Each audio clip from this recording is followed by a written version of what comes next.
Personal liability and property damage is a common insurance term that is often abbreviated as PLPD.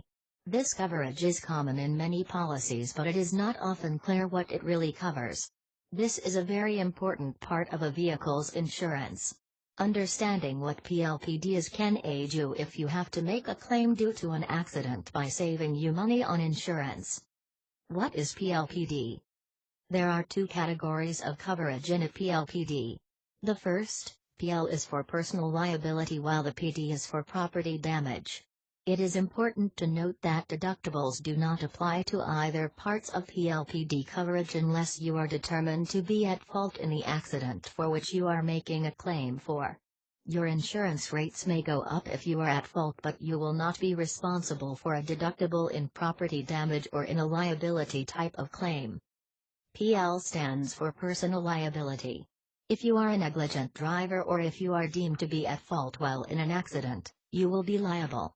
If you have personal liability coverage, it will cover the other party's pain, injuries, or suffering if you are found to be at fault. The liability is usually written as a fraction in your insurance policy papers.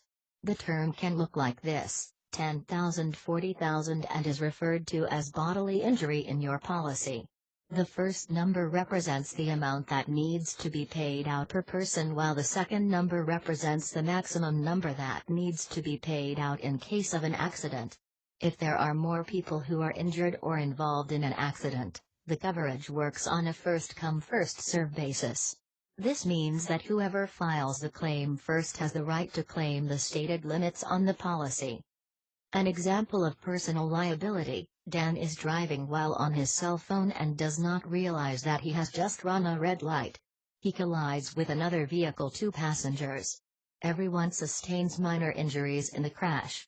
Dan's personal liability limits are $100,000, $300,000.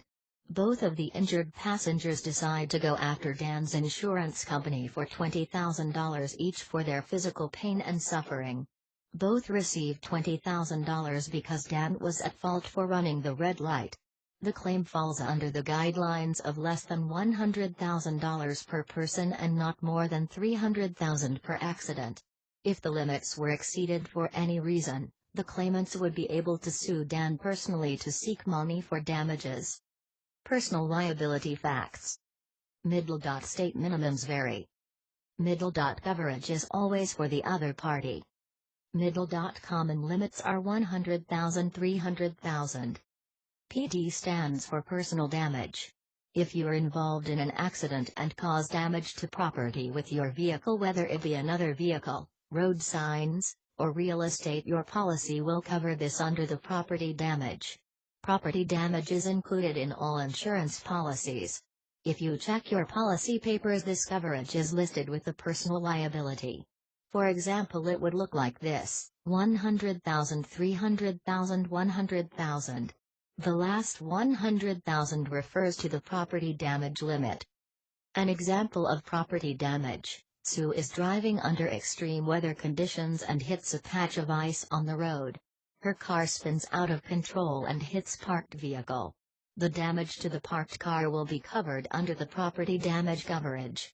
The vehicle will be repaired and no deductible will be required. Property damage facts. State minimums vary. The standard limit is $100,000. Covers property to others that is damaged by your vehicle. Your insurance policy may contain confusing terminology and complicated text that may discourage you from studying it carefully. It is important to know the limits of the PLPD in your policy, as it may aid you in case of a car accident. Being familiar what this coverage provides may save you a lot of money while dealing with claims. Share this video and subscribe for more interesting auto insurance tips.